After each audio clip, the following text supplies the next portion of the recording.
official now. Was it not? So were we not official 30 seconds ago? Nah, only one was recording. All right, This how about now? fucking guy. Yeah, now we're official. You could hear me now?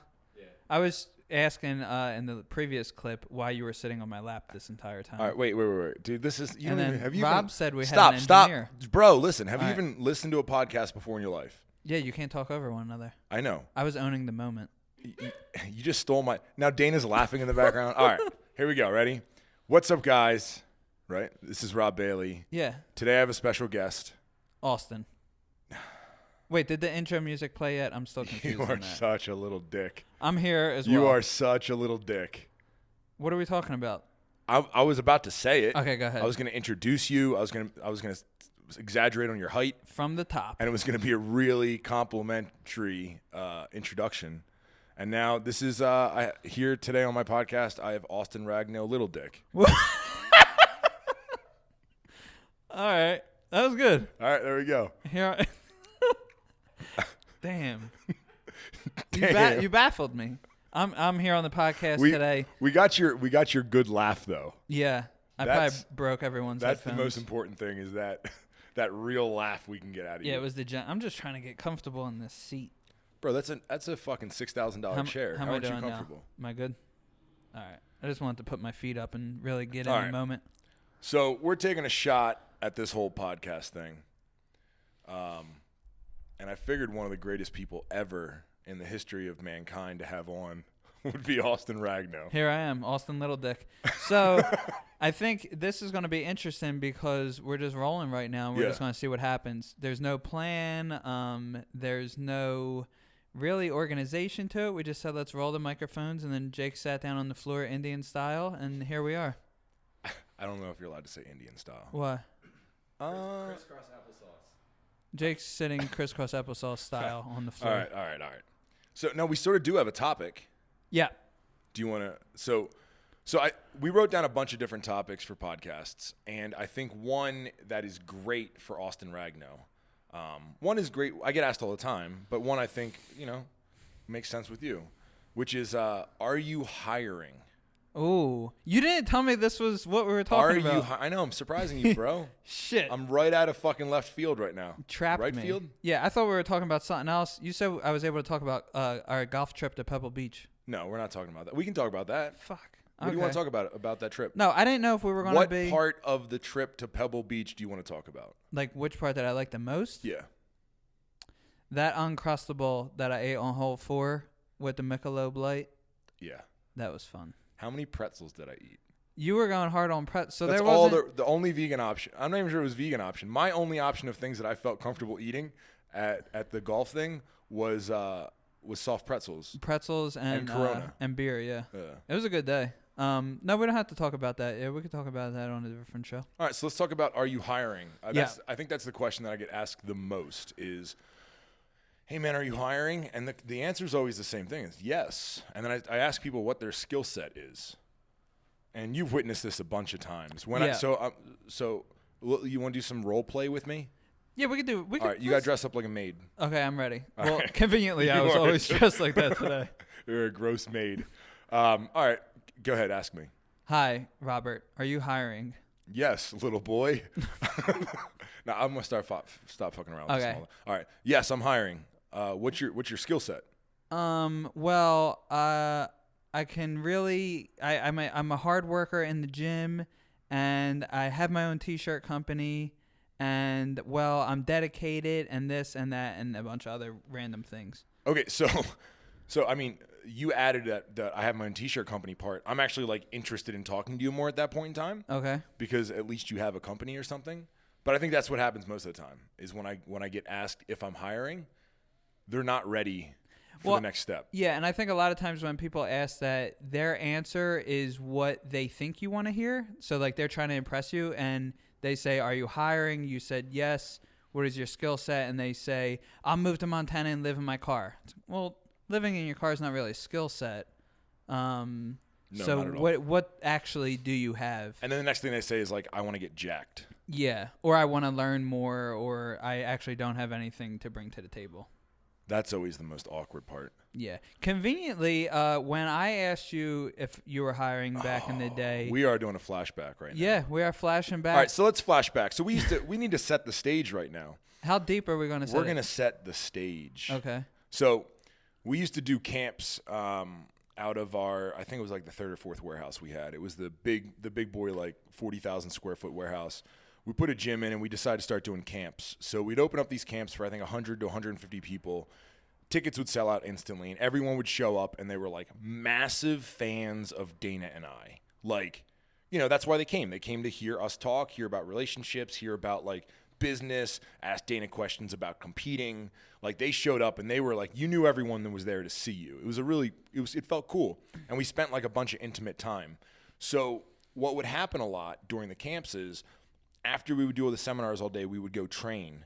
And that was everyone's opportunity to sort of like stop you and say like, hey man, like I really appreciate everything, or do something really weird or ask me something really weird. And you were one of those people. So what was it, a Flex Lewis camp? Flex Lewis camp. So we brought in Flex, who's awesome. Flex Lewis is one of the greatest bodybuilders of all time. I'd just like to say that. Inside and out. And so we had a Flex Lewis camp. And Austin, I guess, was there. Yeah. So I came to the camp. I was familiar with Rob and Dana. I think at that point, I had one T-shirt. I made one order. You could check that in the history. So I wasn't some crazy, creepy mega fan. But I saw Flex Lewis was going to be in town. I thought that was interesting. So everything kind of lined up. Got my brother and one of my friends, and we made the drive to Reading.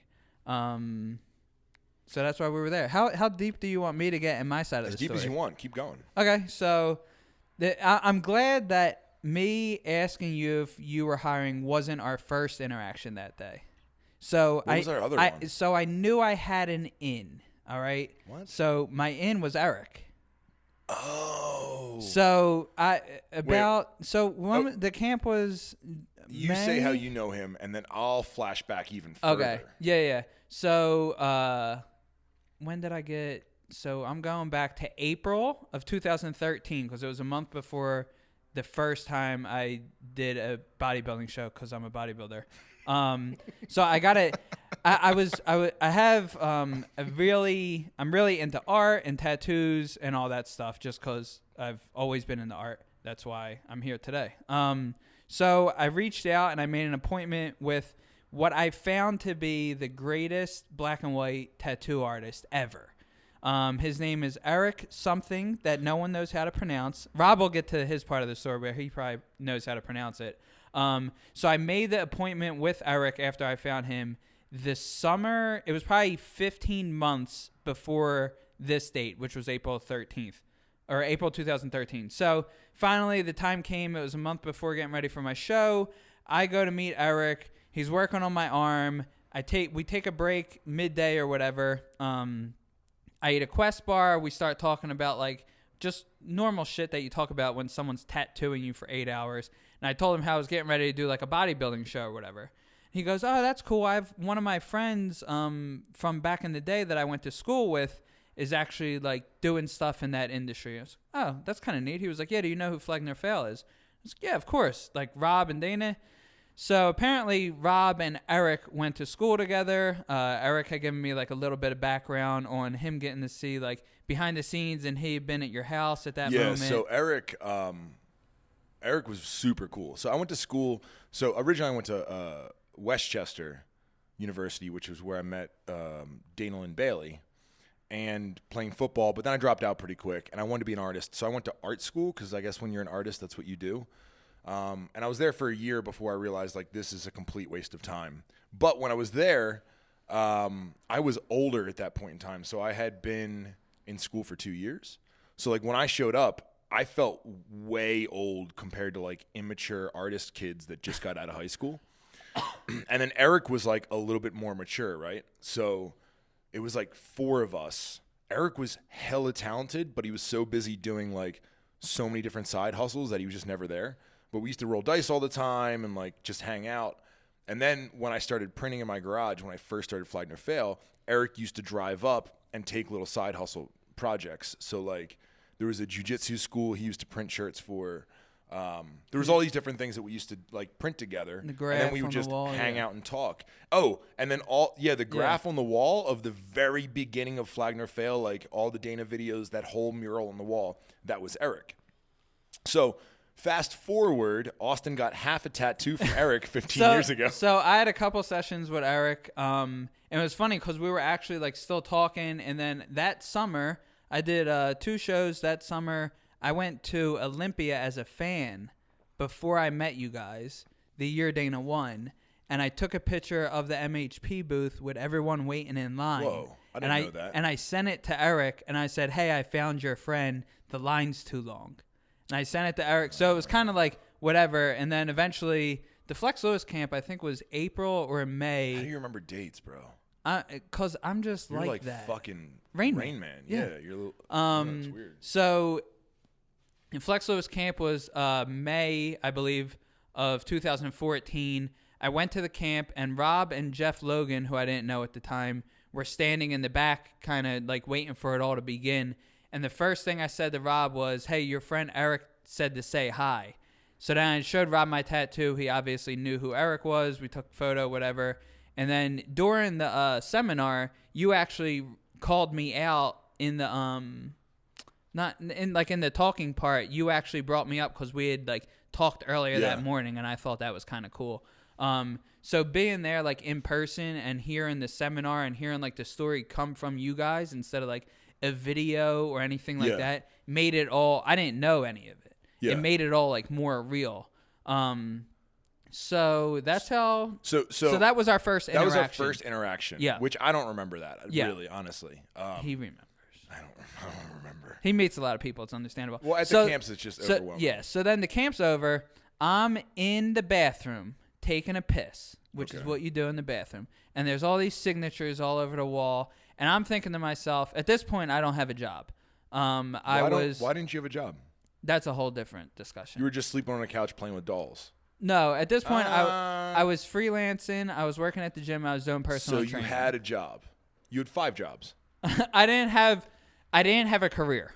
Yeah, but you're making it sound like you're a fuckboy doing nothing. Yeah, no, I wasn't a fuckboy. I was never a fuckboy that didn't have a hustle. So you had jobs. Yeah, okay. Yeah. Let me retract my statement. Yeah, listen, dude. If you have 5 income streams, like well, legit I was a 5 income streams, and you're hustling, that's a fucking job. Okay. So someone who doesn't have a job has no income coming in. So I had a job, but I didn't have a career. I didn't have something that I was necessarily like really proud of, or something that I really saw like my trajectory, like, oh, this is where my life is going. Yeah.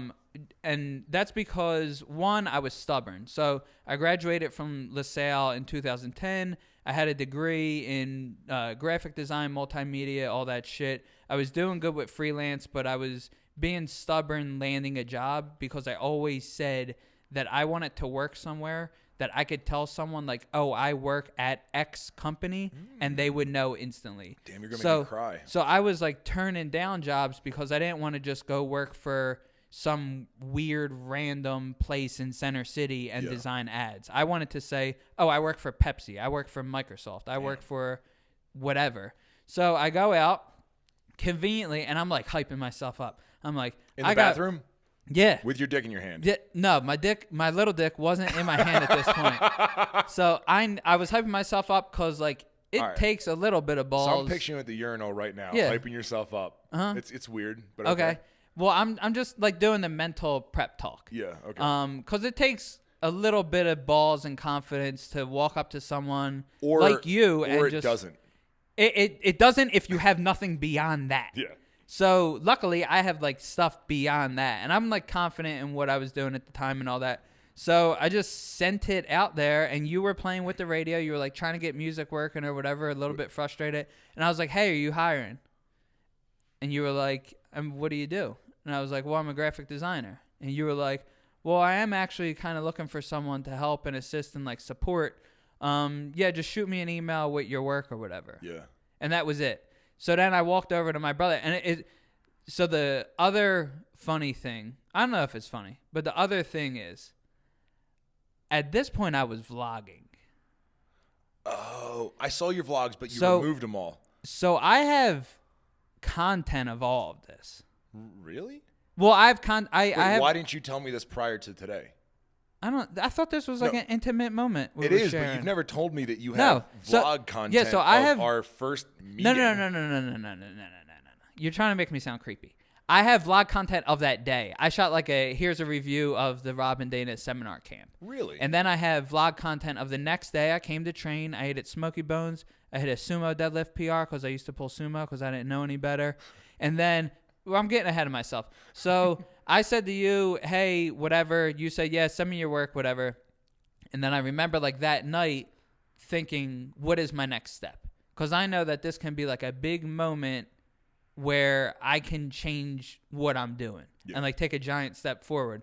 So we went back to, well, first we went to the wrong hotel. Then we went to the correct hotel that we're actually staying in. And I designed some shirts. Because I knew, like, if you're an artist, you're always scared to send people to your portfolio because your portfolio is never up to date. Yeah, it's never. It's always like one college project that was like kind of good, and then a couple other projects that like you aren't your best representation, but they're good enough to at least put somewhere. So I knew I needed to come up with something to show you, and I knew I needed to act quick on it. Plus, I was hungry. I knew I wanted to like start taking a leap. Because at this point, I was 4 years out of college, and I wanted something stable. Yeah. So I stayed up that night. I designed T-shirts. At that moment, I was probably 8 weeks out from competing. Oh, wow. So I'm like in the hotel, just completely like trying to stay on diet. At that point, like kind of mentally everywhere, designing shirts. And I remember like thinking through a little bit of even like the marketing side of it. And I'm like, the cool thing about today would have been like if I could have bought a shirt saying I was at the Flex Lewis camp. So like I designed a Flex Lewis / like Flagner Fowl shirt. Yeah. And then a couple I probably had, and I have these on a hard drive at the house. I probably had like 6 or whatever designs.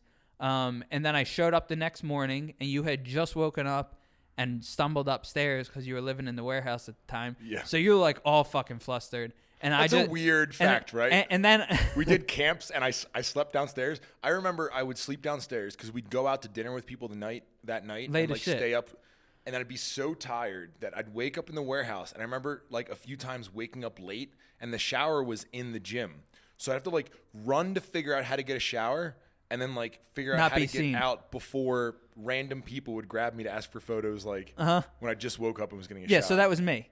So I'm like standing in the store waiting for Rob to just appear so that I can show him this work that I put together the night before.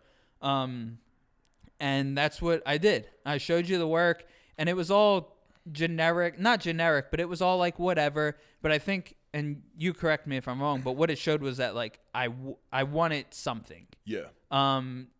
Granted, none of the shirts were like mind blowing or whatever, but it showed the hunger. It showed the like ability to think and work and get shit done, or realize like that there's an opportunity there, which I think is like a big thing. I think the big thing was the fact you turned around that night. Yeah. And I remember going back to my brother, and because at that point in time, now like we have so many things going on, we're trying to be like more efficient, and back then, dude, it was just force fuck off like, the cuff. Yeah. Everything was like I had to do it, so I would just stay up later. Right. So seeing that, it was like I did see a small part of myself and was like, whoa, this dude went home last night, ate, stayed up, made these shirts, and then turned them around by the next day. Like that's how I used to do video work. That's why my videos back in the day got such good engagement, is because like I would go to the Arnold and have the video up that night. Yeah, timing was everything. Yeah, and it still is everything. And that was like, but most people don't turn it that quick, you know what I mean? And to see that, I was like, oh, wait, like, this might actually work. Yeah, and I forget what happened after that. I remember. But no. So I remember, like, I remember parts of it. I remember coming out to Reading. Yeah. And so I don't remember if we established it that day, but what we did was No. You're missing. No. I remember coming out to Reading for the weekend interview. Okay. But I don't remember when we established, like, hey, let's give this a shot. It was pretty soon after. Okay. It was like, oh, wait. Yeah, because I came out for the week interview the week before the Tracy Greenwood show because I was 1 week out. You remember such weird shit. I remember I was 1 week out from competing, and you were like, "Hey, I'm gonna have you come out for the weekend," and I knew that like competing was just fun for me, so I was like, "Yeah, I'm not gonna not come out and work the weekend." So let me set the here's stage. where I start to remember stuff. Let And me you set probably the do stage. too. So Austin came out, right? And we had this big office. I just put him in the center of the office. And he was working through the weekend. So I tried to hit him with like 10 different projects. Like I think you had to design my remix cover. Yep. Which is odd because it's the poster right behind you right now. You had to design A postcard, a mailer. I'm not sure if you had to take photos or not. No. But like just a couple different design things. I did Speed Warehouse merch, Yep. and then I took the liberty to do like some DLB merch. Yeah, and you did I remember one good Speed Warehouse shirt that like I had faith in. But the one problem with you was as of this point in time, it's just Drew and I really working. So like I don't really have anyone. Everybody knows that I'm a little hard to deal with and that I get sick of people really quick. So anyway, the whole thing goes, you were so Philly. Yeah. Like I grew up there. when I tell you this kid was so Philly, like he was so loud.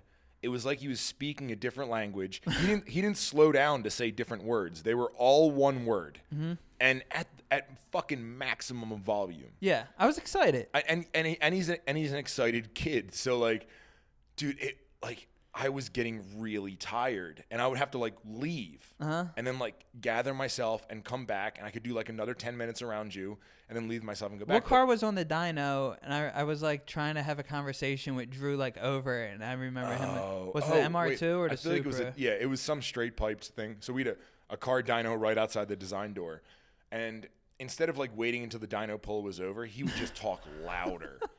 So, and here's another great example, right?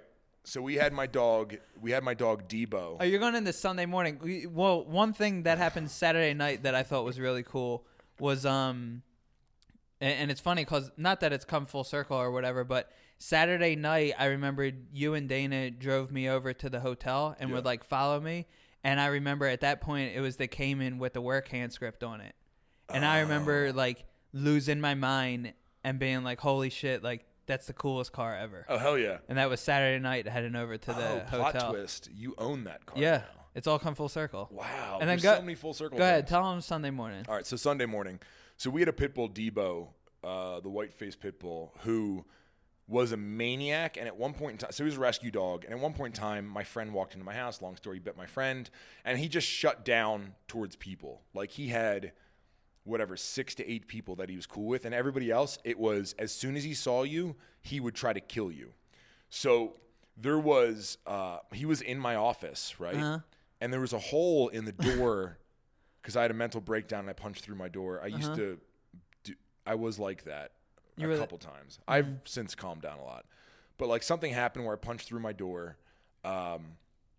So to open the door, I used to have to reach in through the hole and unlock my door to go in. So Austin's talking and Debo's just barking.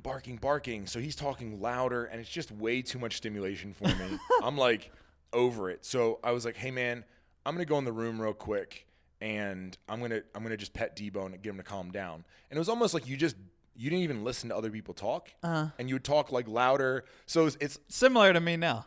No. So as you were talking to him, he would just keep talking. So you'd like be like blah blah blah blah, and he'd be like blah, blah, blah, blah, blah. So I reach in through the hole, right, to unlock the door from the inside, and Debo is is this my fault?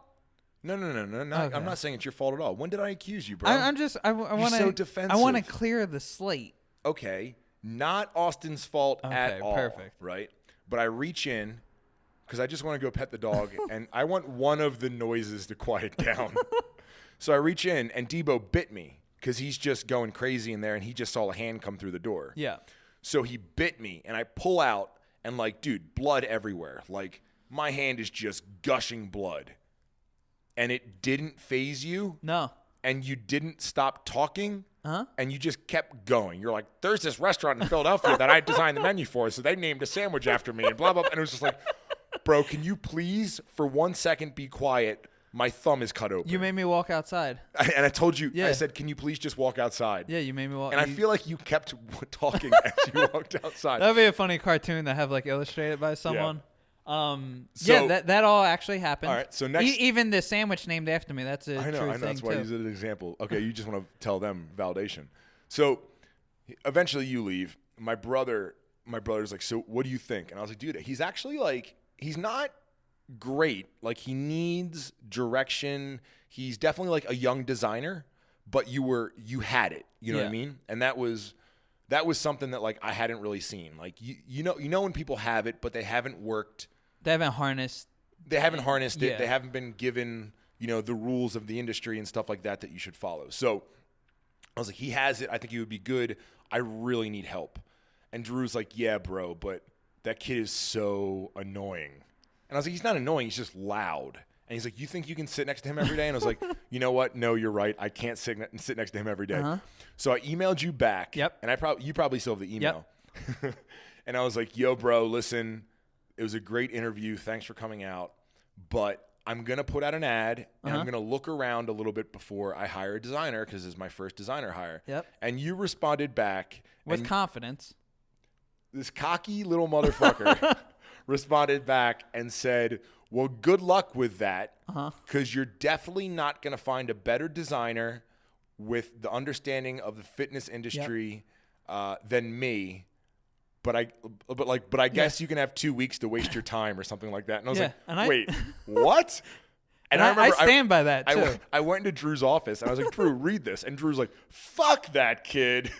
So I remember, and at this point, it was like to me, it was so close. And like, I kind of knew it was there and I knew it was like in my grasp. So I knew that I had to make something happen of it. Another weird fact is like, I remember my dad and I went to go see the Wolverine movie that had just come out.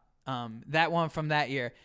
So this is just my imagination. I remember when we were there waiting to get into the theater, I had the conversation explaining to him who you guys were and how it was like saying, no, you don't understand. Like, if I get this job, my life is different. Like, everything changes if I get this job. So like trying to explain it to him who has no idea.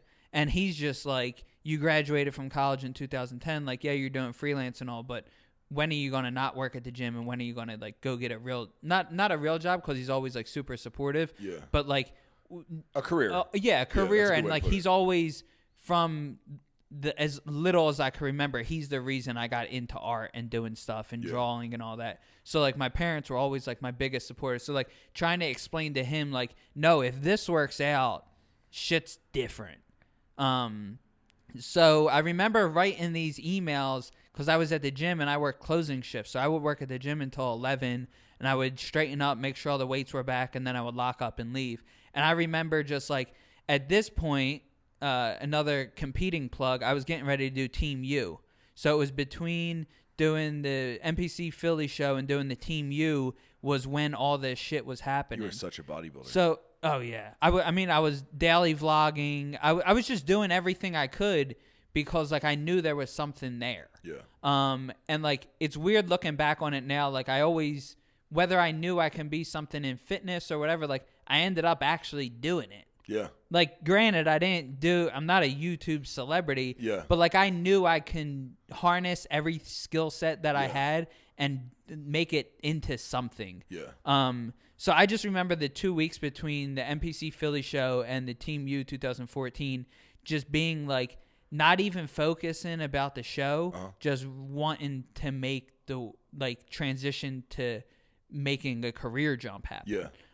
So I just remember being at the gym writing these emails on my phone, just all fired up. Wow. Just like confident in like what I was doing. And I think that's the big thing like that I always had in my work. And even like when I try to present ideas or content to you, and like even if I know it's wrong, I'm confident in like not tricking you, but like delivering my message and what I believe is there. But it's also I think that's not, once again, not that you're giving advice, but I think someone might hear that.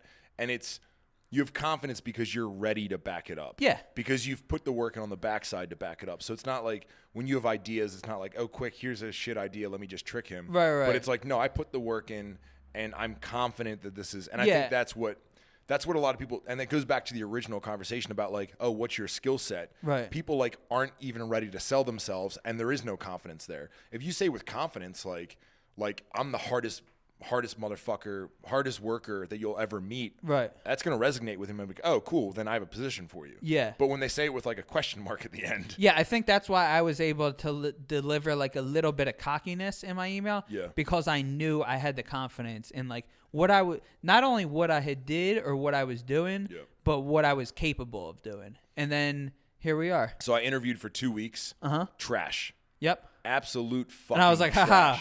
No, and I hit you back and I was like, I think it was like, hey man, listen, I did 2 to 3 weeks of interviews and we didn't really find anything. And you were like, yeah, I told you. Uh-huh. And I was like, all right, well, asshole. It was like Wednesday. And I was like, yeah, well, how about you start? come here Friday and start working? And you were like, where do I live? And I was like, I have a house. Because I still had Carsonia. Yeah. And I was like, hey, I have a house that I think there's a couple guys living there. Uh-huh. It was sort of like, it was our starter house, and like Dana's brother was living there, and Mike Perez was living there. And the graffiti from Eric was still on the wall in the garage. It was like a super random like. So it was cool. It was like, so ended up getting the job or whatever. My parents drove up with me that weekend. So that was a weird which was thing. like weird to you guys. So not weird to all of us. Well, Dana understood. So you said, and this is, dude, I'm a fucking grown adult right here running a business, and you were like, hey, so my parents are bringing me because they really want to meet you and make sure this is like real and make sure it's okay. And I was like, bro, this is a fucking job. Like, what do you mean your parents are driving you here? So like, it was the most, and I'm like, well, we drove separately. It's not like they were dropping me off at school. We drove separate vehicles. You were in a fucking car seat. In the No, back seat. we were separate. So vehicles. I'm like, all of a sudden, I was like, I thought I hired a full grown adult, and my man is having his parents drive him here. Yeah.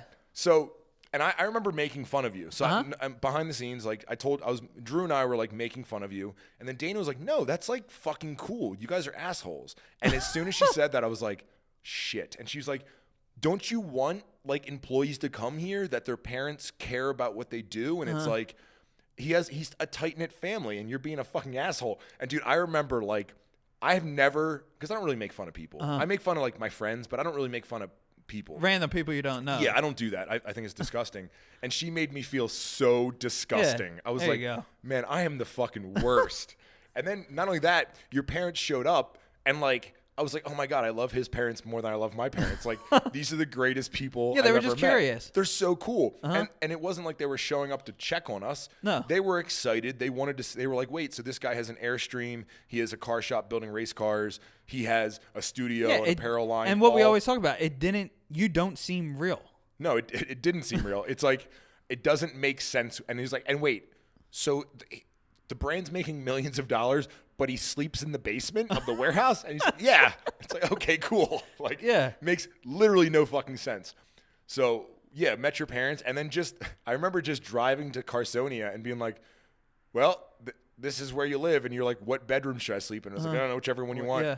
And then you just moved into the house. Yeah, and it all worked out. Man. There's a lot of like others, like, and then the whole beginning of the process was interesting and like a lot of unique stuff happened, but I think a lot of stuff just like going out there and being dedicated to like just kicking ass and doing whatever needed to be done, I think translated and like trajected me to where we are today and like or where I am today and what's going on and all 100%. That stuff. So it was like a pretty interesting little journey in the hiring process, but it goes back to like when people are asking, are you hiring? What value can you add? And that's the thing is, so I think that goes back to, it's the same thing when you ask someone, like, are you happy? Or what are your dreams? Or anything like that. There's always that, like, knee-jerk reaction that everybody says, you know what I mean? Or it's like, how are you today? And people are like, I'm tired. And it's like, are you really tired? Right. And then they think about it and they're like, well, no, I'm not tired. Why the fuck would you say you're tired? They're like, oh, that's just what I always say. I feel like it's cool. Or if you're like, hey, are you happy? And everyone's like, yeah. And it's like, are you really happy? And they take that second to think about it. They're like, no. And I think that that's one of the big things is when people are trying to figure out what they want to do and like what their skill sets are. I think a lot of people just, one, don't have faith in being able to like have a skill. You know what I mean? Jake and I were talking earlier about like video. Like people were like, yeah, but I can't afford a good video camera. Use your fucking iPhone. Yeah. Edit on your fucking iPhone or other brand cell phone. I'm not really up to date. On your Razor or whatever. There You know you what I go. mean? Like, so you can do it. You know what I mean? And that's the thing is like, I look back at my old videos and like, I was not a good videographer. What I did is I understood what I had. Mm-hmm. I understood what was in front of the camera, and I understood what I needed to capture. And that's the best I could do. And looking back on it now, it's horrible. Right. It's fucking horrible. But like I knew the moments to catch with Dana.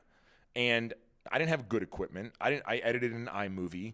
And I did all these things, and it's like, that's just what came on the computer. Yeah, and the big thing you had was you weren't trying to use excuses or have No. a crutch for things. You just knew, like, ooh, I need to put out YouTube content while it's relative. And that's the excuse thing. The Yeah. excuse thing is like looking for an excuse why you can't do it is it's so foreign when like realistically everyone should just be looking for how they could do it. Right. But it's giving reasons why you can't do it. And I think that's one of the big things is that people need to get over is like if you're remotely interested in a skill set, try it.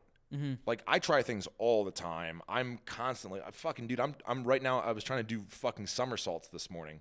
I'm like 36 years old and I want to jump over a car and do a somersault like an idiot. Like, but a year ago I wanted to deadlift 700 pounds. Like, right. Just try it. Well, and whatever you're gonna try, take it serious and see if you like it. Don't use excuses, and you'll build up skills. And I think that's why the average person just doesn't have skills because it is a commitment.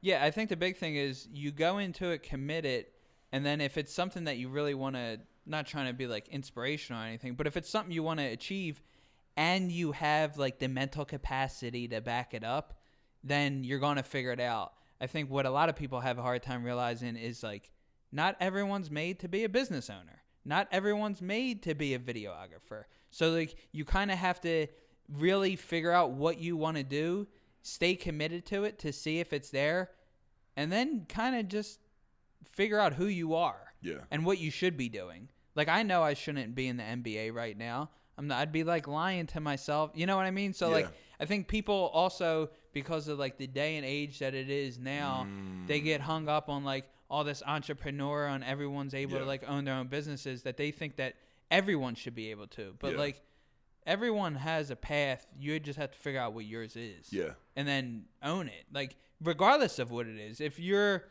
not made to be a business owner, but you're made to be like a team player in something, be the best team player you can be. Don't try to like do something you shouldn't be doing. Yeah. Like there's a difference between getting out of your comfort zone to do something and then just straight up doing something out of left field that you know you shouldn't be doing. Yeah. So just kind of like staying in your lane there and working on like owning and developing your craft is like a good first step. And like being realistic with yourself too.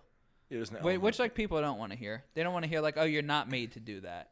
I can relate to that. Yeah. I can relate to like knowing that like if I want to do something, I feel like I can do anything. Mm-hmm. And I think that's something that like I taught myself a long time ago. But I think it's like the face value of knowing that I can do anything. That's not it. No, it's knowing how to translate. It's knowing NBA, for example, because we'll take that, right? Like I'm 36 years old. I can't play in the NBA right now. But if I gave a fuck about the NBA, I could figure out some way to feel like I play in the NBA. Yeah. Like, for example, you not knowing what it was, but knowing you wanted to do something in fitness, you're trying bodybuilding, you're taking that serious, you're trying all these different things, and you're like, there's going to be an avenue where I can fall in and I'll be in the fitness industry. And I think that's like, if I wanted to do the NBA thing, like, there's so many different things other than just like beating the shit out of myself, being like, I go to every tryout, but the Spurs won't fucking sign me. Yeah. It's like, yeah, man, you're a 260-pound old white guy. Like, you're go home.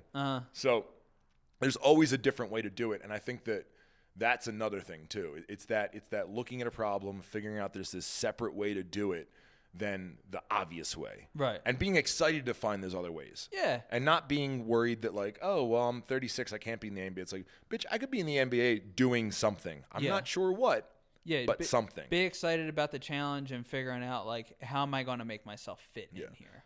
The other thing, and this goes back to camps, right? And so camps were really, really cool because they put me in touch with so many people. So like we used to do two camps a month, and it was 150 people. So I'd be in close quarters with 300 people, and a lot of people say the same thing, and I'm glad I just remembered it. They say, right now I'm just doing this, and they name their job. They're like, right now I'm just working at Walmart stocking shelves. And when I'm done that, or right now I'm in the military, but as soon as I'm done that, and they talk really ill of the situation they're in. And not even waiting, but like not realizing the value of what you're doing right now. Right, you know what I mean? Okay, right. So like I go back to washing dishes, right? Like that was sort of like my shittiest job was washing dishes. And a lot of people would have looked at washing dishes as like, oh, I'm just doing this to make money right now. Fuck washing dishes. But like I looked at it as, how can I wash them faster? Who can I communicate with here? And like, I just wanted to be the best at everything. So like, it came down to like the attention to detail to how I clean the floors every night, how fast I could bring things out. And I started to like, looking back on it now, like I started to teach there was no process set up, but like I started to teach myself process. I started to teach myself understanding of like, even how to talk to the servers and the managers when they're mean to me. And like, there's all these weird skill sets that you learn even in the dumbest job, even washing dishes. You learn all these different skill sets that it's like you're going to like college for your next career. Right. But I think so many people are just like, no, I'm not even taking this serious right now because I'm doing it. And if I can encourage anyone, it's like you can build up so many skills doing the dumb job that you're doing right now that you think is just whatever, because you might do it for 2 years, and instead of wasting 2 years, like get really good at whatever skills those were. Yeah. And for me, it's funny because we had just talked about, like, I said I was jobless, but really I was working at a gym in Philly. And so I got the job there, and I had no experience in sales. But the gym is one of, like, the privately owned, like, 5 different locations, whatever. Yeah. So it wasn't like the typical LA Fitness where, like, oh, there was a front desk person that can't talk about memberships. Only the salespeople could talk about memberships. You did everything. So I didn't know anything about sales, but when I got in there and realized that that's where I could like make extra money and really like own that little piece of when someone walked in the door, all of a sudden this is my gym I'm showing them around. All of a sudden I like became a salesman marketer, which kind of ended up translating to like what I do today. 100%. So I didn't know anything about like how to sell memberships, but like you would learn like, all right, don't say contract, use the word agreement. Don't say this, and little tricks like that. But what I did know about the gym, and which is why they hired me and gave me like a prime time slot for being at the front desk, was I understood the equipment. So my thing was like, I can give a tour and like kick ass on the tour. Yeah. So like you walk in and I see you and I know like, all right, he's going to want to focus on the free weight section. So I'll go hard over there. I won't even bother telling him about like personal training because he's already got it all figured out. Yeah. Or like knowing if an older lady came in, I would show her like the pre-core equipment with like the pin loaded shit instead of the hammer strength equipment, and kind of like always tailoring the tour to the person. So really just like owning it and being proud of like, oh, this is my gym when you walk in the door. Yeah. This is my chance to show you the tour in my life. So you could have just sat at the gym and watched Netflix videos. Yeah, I could have just been a lazy bum and not cared about anyone. And just sat there with your thumb up your ass or tried to hide in the bathroom. Yeah. But what happens is you took weightlifting serious. Right. Which set you up for the job at the gym, made you more knowledgeable, which then allowed you to step into a marketing sales position, which learns you to create groups of people and figure out how to advertise them, which is exactly what everyone's spending millions of dollars right now on Facebook on. Right. And it's like, or you could have just sat there and be like, man, as soon as I'm out of college and done this dumb gym job, and then, I'm going to open my own gym or whatever the fuck. Right. And then the other thing was I was NSAM certified.